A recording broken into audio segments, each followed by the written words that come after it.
Hvala Boštjanu za izdano knjigo in za vse, kar je pač njej napisano.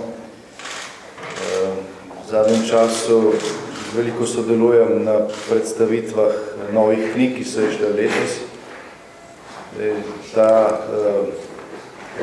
Ta dinamika izdajanja knjig, ki se večinoma ukvarjajo z aktualnimi zadevami ali pa zadevami, ki so bile aktualne nekaj let nazaj ali pa 20 leti nazaj in so še vedno aktualne. V veliki meri spominja na nek drug čas, ko smo tudi hodili po Sloveniji in predstavljali razne knjige. In ta primerjava oziroma podobnost obeh časov ni slučajna. Običajno se potreba po refleksiji, po tem, da se analizira stanje, zgosti v časih, ki obetajo spremembe.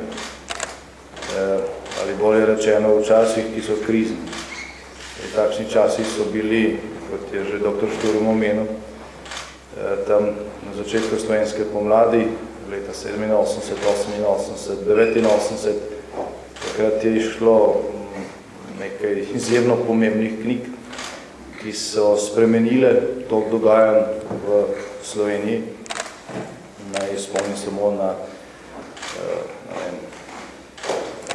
dnevnik in spomine pokojnega Staneta Kavčiča. Tista knjiga je bila tako kot ta, razprodana prej je praktično išla. Vsi izvodi so bili prodani tukaj na dveh gajbicah pred pošto v nekaj urah. Prva izdaja. Zdaj, ne samo to, da knjige izhaja, ampak tudi to, da je interes po branju in po nakupih teh knjig kaže pač na podobnost obeh časov. In kot je dejal prej dr. Šturm, so tudi vzroki več ali manj isti. Vzroki za krizo, na vrhuncu katere je razpadala bivša država, so v določenih točkah zelo podobni vzrokom, zaradi katerih je aktualna samostojna slovenska država v težavah. Zato ta čas, ki ga 12 Zidov opisuje zadnjih 6-7 let, preko teh prispevkov avtorja, ki smo jih deloma tudi sproti brali, vsaj najpomembnejše misli, opisuje neko finale tega povratka nazaj. Tega povratka iz časa, ko so bile sanje dovoljene, v čas, ko bo nov dan in ko bo ta dan enak, kot je bil včerajšnji. 22 let se je delalo na tem, da bi ob silnem spreminjanju in besedi reforma, ki je bila vsebovana praktično v vsakem stavku, vsake levičarske vlade, da bi se ne samo ostalo isto, ampak da bi tudi tisto, kar se tem časom vendarle spremenilo in se postavilo nekako v sklad z tako imenovanimi evropskimi standardi, prišlo nazaj.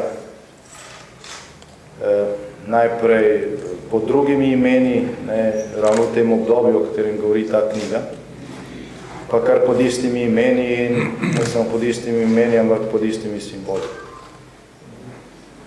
Nekaj časa se je skušalo svet, ki je teoretsko, praktično in finančno zgrmel v ruševine. S tem, ko je bivša država, katere del smo bili, postala nezmožna financirati svojo lastno porabo in hkrati postala nezmožna tudi odplačevati dolgove oziroma denar, ki so nam ga posodili drugi. Tisti svet se je pač zaradi ideoloških, ekonomskih, finančnih in moralnih razlogov, ker je bila to država v veliki meri postavljena na trupla, zrušil v prah, vendar pa so akteri te države, ki so takrat, ko je šlo dejansko zares, podpisovali tako imenovano temeljno listino proti Majniški deklaraciji, v kateri niso pristajali na samostojno Slovenijo, ampak na Slovenijo v Jugoslaviji in na nadaljevanje tako imenovanega demokratičnega socializma. Nekajkrat spremenili svoje imena, zamenjali različne simbole, od zvezde na cvetlice in potem nazaj, na rdečo barvo, in na koncu ponovno prišli na dan z starim geslom o demokratičnem socializmu, ki pa so ga dali na prapor organizacije, ki združuje najbogatejše tranzicijske povzpetnike v državi. Prej je bilo podobno, samo da je bilo to tako imenovano socialno razlikovanje zakrito v bolj gostobesedno besedičenje, danes pa seveda niti to na ta način ni potrebno. Tako da 12 zidov je knjiga, ki se pridružuje ne tako veliki, ampak vendarle naraščajoči množici refleksij tega zadnjega časa. In to je običajno prvi korak, ko se ta refleksija, ko se ta ocena tega, ko se zavedanje, zakaj smo tam, kjer smo, poveča, namnoži, je to običajno prvi korak k spremembam. Tega se v tistem trenutku, ko se to dogaja, pravzaprav ne da na veliko opaziti, ker to ni na površini, to je vedno v ozadju,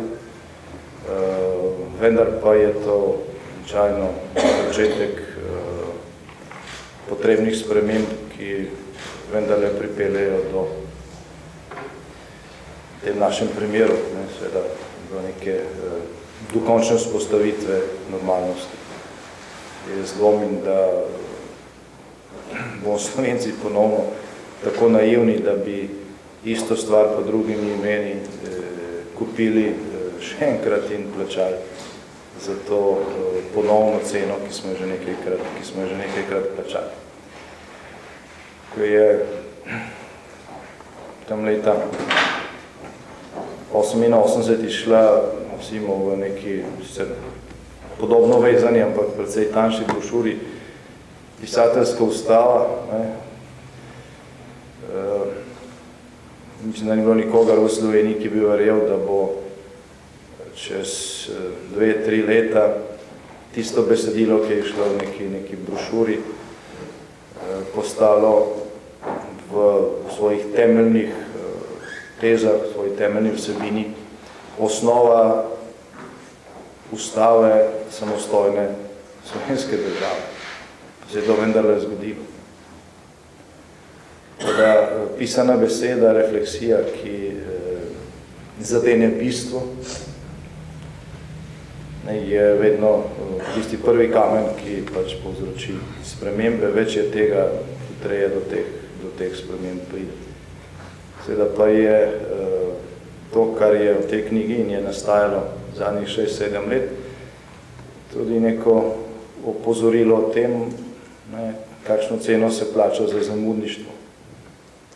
Marsikaj od tega, kar danes preberemo v tej knjigi, pa avtor ali tudi kdo drug pisal že pred leti, je bilo preslišano, ni dobilo nekega širšega odmeva. Če bi dobilo, se je bilo stanje v tej državi drugačno,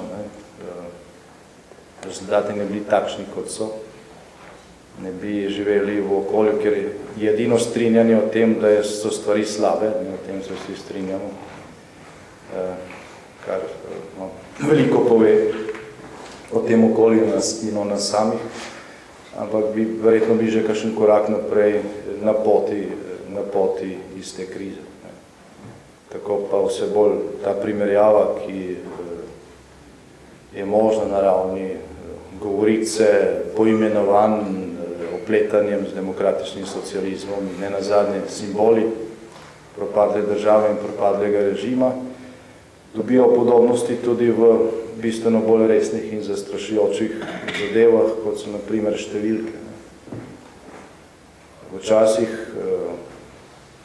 s katerimi delamo primerjavo, je bivša država propadala, ob tem, da je imela na ramenih nekaj več kot 20 milijard mark dolga, ki ga ni bila sposobna več odplačevati in financirati v tem neke lastne porabe.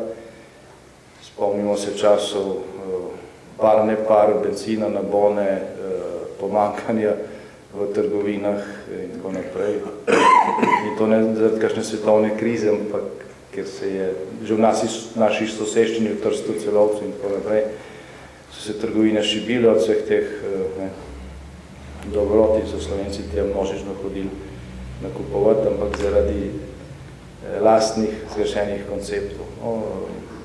Mi smo lastno državo, ki je po številu prebivalstva 10-krat manjša, v zadnjih 5 letih pripeljali na številko 23 milijard evrov, ne mark, ampak evrov, zunanje zadolžitve. In seveda to je neka končna bilanca vseh teh zablod, na katere je avtor teh knjig sproti opozarjal v zadnjih 7 letih, pa je bil velikokrat preslišan.